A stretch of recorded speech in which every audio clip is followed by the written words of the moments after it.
that water loss. If we're not replacing the water, the body goes into a form of drought management, and it releases a hormone to manage this drought management. It's called histamine. And if someone has an allergic response to something, what are they given? Antihistamines. You know the best antihistamine is just water. So the first place that water is taken from to try and maintain full blood volume in the veins and arteries is the lining of the stomach. We have a thick mucosal wall lining the stomach, and so now we've got a very thin mucosal wall. Now in that mucosal wall there's sodium bicarbonate, and the sodium bicarbonate is in the mucosal wall to neutralise any stomach acid that might try and get through, and basically protect against stomach ulcers. So what is a stomach ulcer? It's basically a breakdown of the tissues. Now let me give you a scenario here. It was probably about maybe 20 years ago, a couple of Australian doctors in Western Australia discovered that Helicobacter pylori caused stomach ulcers. You've heard of that theory? They even put Helicobacter pylori bacteria into some people's stomach and got stomach ulcers.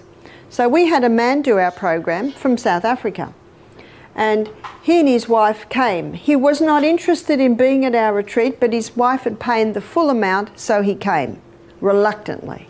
And when I'm talking to him, he's about 57, he did not want to answer my question. He answered them abruptly and shortly. He wasn't annoyed at me. I know he was annoyed at his wife that he was even there. I said to him, "Do you drink water?" "Yep, 2 litres a day."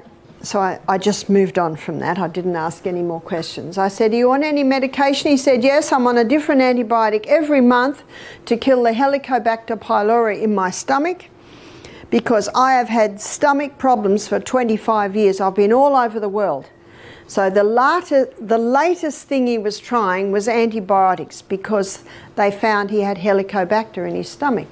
I said, "Oh, how long have you been on this program?" He said, 4 months. So he's had 4 doses of Helicobacter pylori, and guess what? It's still there, and he's still got the stomach pain. I said, "Are you interested in trying an alternative to your medication?" He said, "No, I'm very happy with my medication. Thank you very much." And I always give everyone respect. I respect everyone's choices. Isn't that our God-given right? Absolutely. I just said, "Oh," and I left it there. Now, after the first lecture, where I talked about the body's ability to heal itself, so that we have a problem, we should be looking at how the body heals and work with it. He and his wife, and she was on the medication too, they came straight up to me. He said, "That made more sense than anything I've ever heard.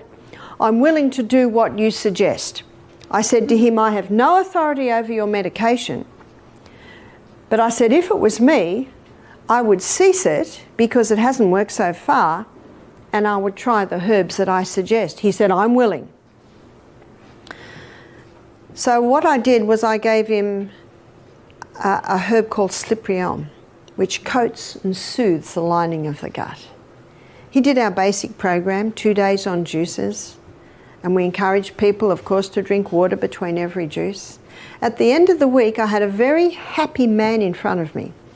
He was eager to tell me something. I said, "Yes." He said, "I've had no stomach for 2 days, first time in 25 years. I said, "That's good news." And he said, "And I've worked out the problem." To me, that was even better news.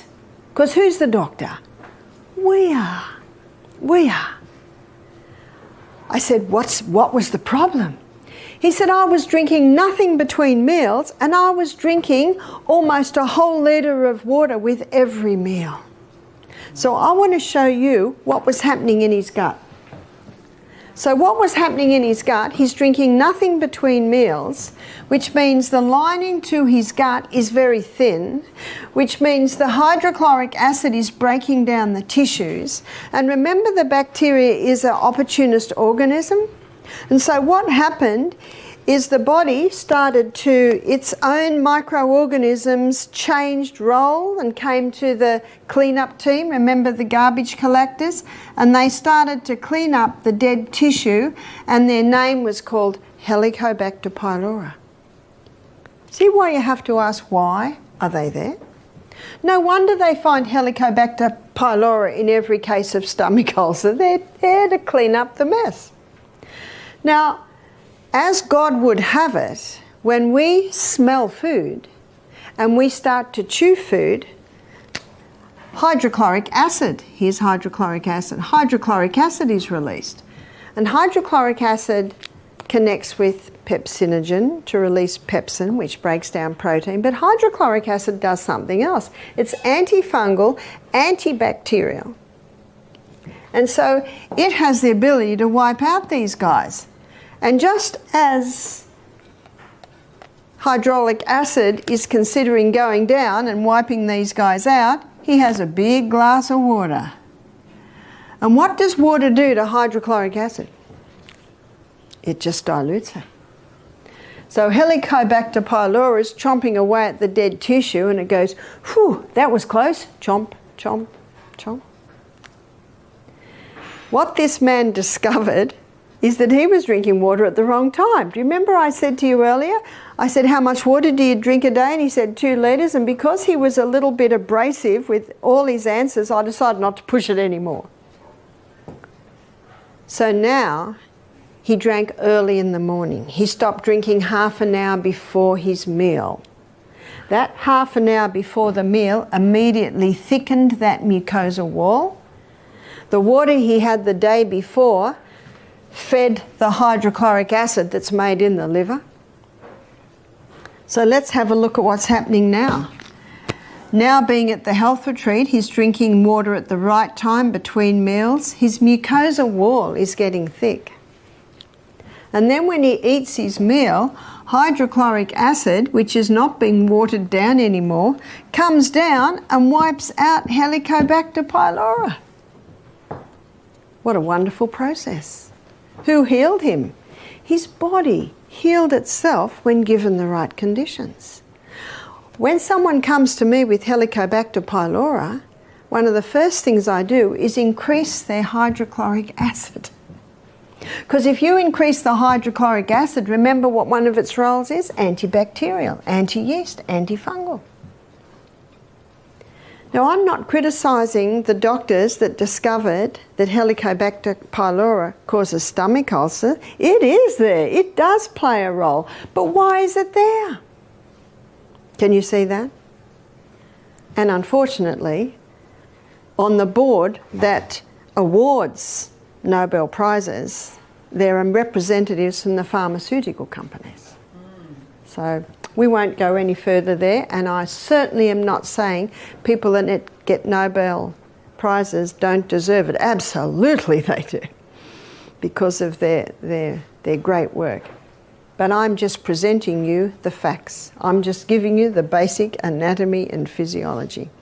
So this man who'd had stomach pain for 25 years found relief by just drinking water at the right time, which allowed his body to heal itself.